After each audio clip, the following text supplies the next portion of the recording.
Hi,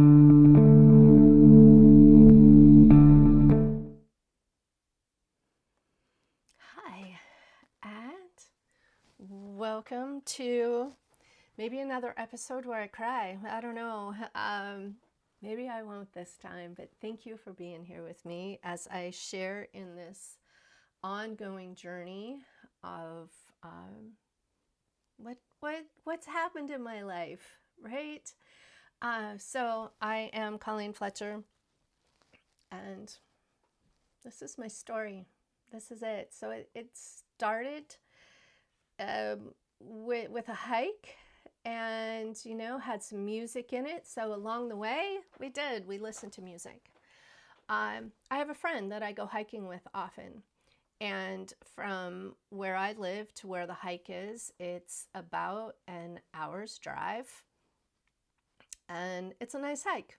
We're out in the mountains, and what I call deserty mountains. There's not a lot of trees or anything like that around there, but it's a nice place to go. There's plenty of trails, and there are some alcove cave-like areas, which are tons of fun. You go for a hike, you go sit, chat, talk about life, whatever, maybe do some meditation, feel good about yourself, who knows, whatever with it. It was a hike. So this time I invited A and B to go with me. And again, it takes about an hour. And along the way, we listened to music. And the reason this is really important for this ongoing story is that I know all throughout A's life, there was music night. And music night was something that each person there would put on a couple songs, or however, have it queued up in whatever you listen to for your music. Sometimes it's old records, sometimes it's old CDs, or however. So there are a couple rules or guidelines with music night. And one, you always had to have everything queued up, so there wasn't a lot of dead time. We just wanted to keep this going for whoever was there.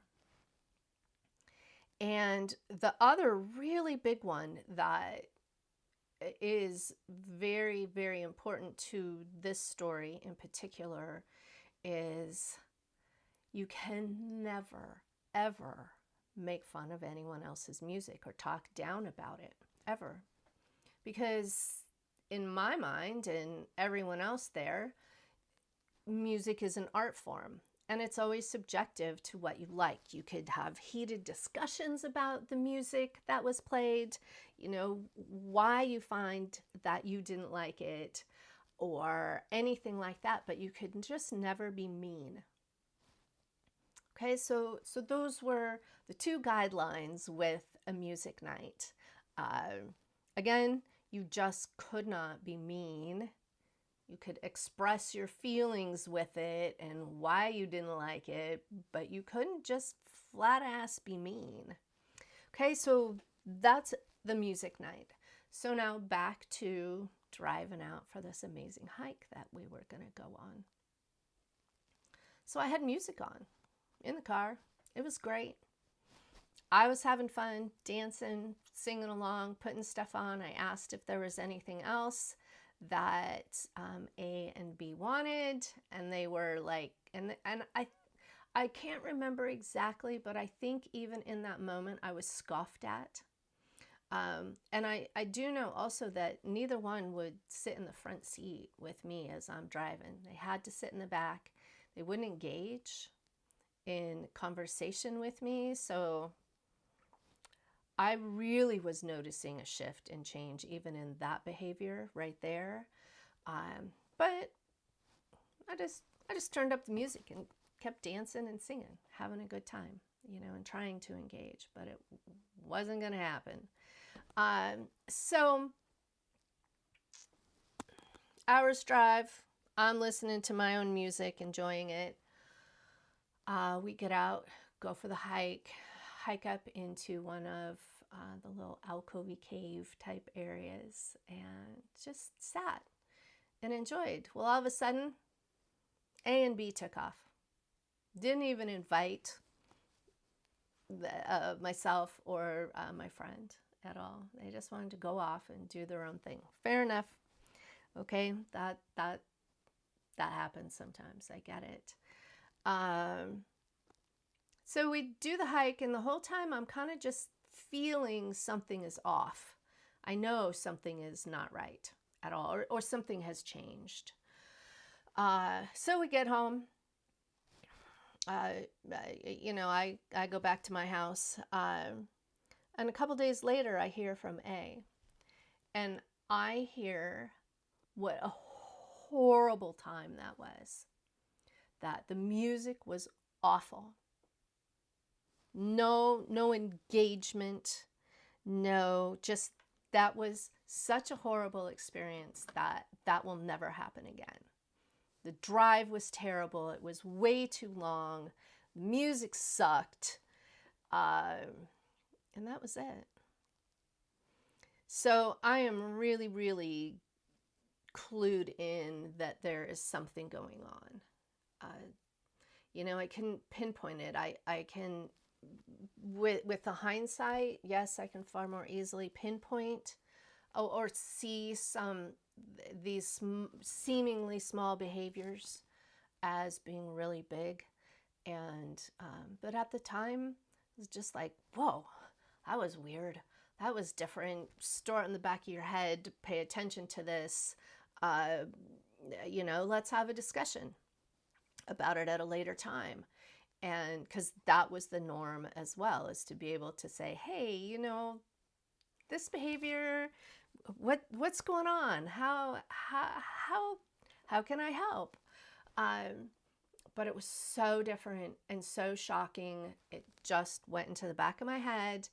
And as we'll see in coming episodes, this just happened so quickly. Once this stage hit, it was so fast that I was put into a tailspin, and I did not have the option to reevaluate these situations in an adult-like conversation, you know, and have it be that conversation that is that two-way street, you know, of talking and of listening. So that's it. The massive shift in conversation, really, and discussion. So, look at me. I made it through. I haven't cried yet. Yay. Not downplaying any of this. But I want to talk a little bit about the love and happiness part, because I couldn't live in fear and anger and hatred all this time. I would not be living to my fullest potential, and it would be really harsh. It would be very, very harsh on me to do that. And so much of who and what I am is helping other people to thrive in their life. And that's what helps me, is to help others. So that's what I'm doing, number one, with this, is to help. And so happiness and kindness. Yes, I even have kindness towards B in this whole story, because again, any form of just living in fear and hatred and anger is not beneficial for a true well-being aspect of anyone's life. So, yeah, even with such manipulation, I feel it's better to have that. So, happiness, how do you do this? I will admit the last few months I have not been fit for human consumption. All I was doing, you think I cry a lot on this show? Just imagine me around my house. Just a mess. I have not been able to sleep. Sleeping is getting better and easier now. So what would I do? I would find, well, first off, I read a lot. I'm a reader anyway, but I read a lot. And I just powered through that so that my brain would not only circle back to sadness and anger. So I found the little things like reading for me.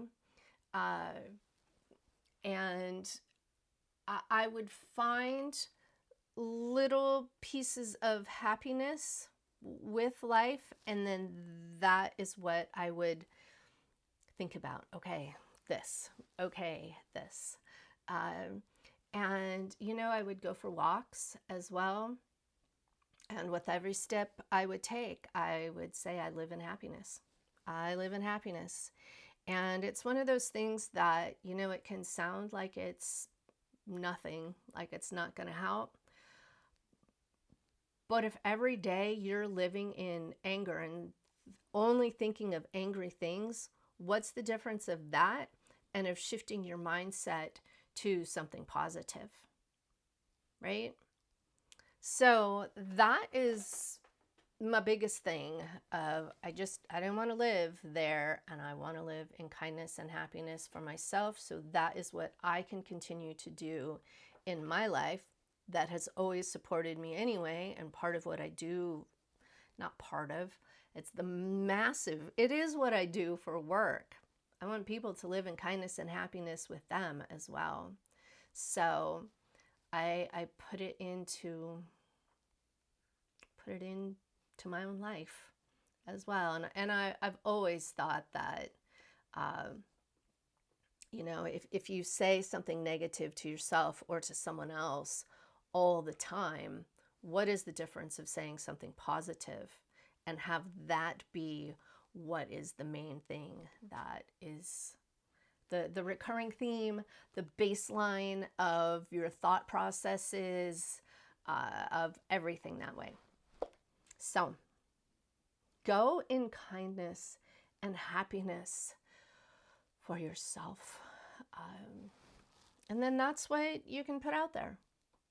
You know, that's just your being, kindness and happiness. Okay.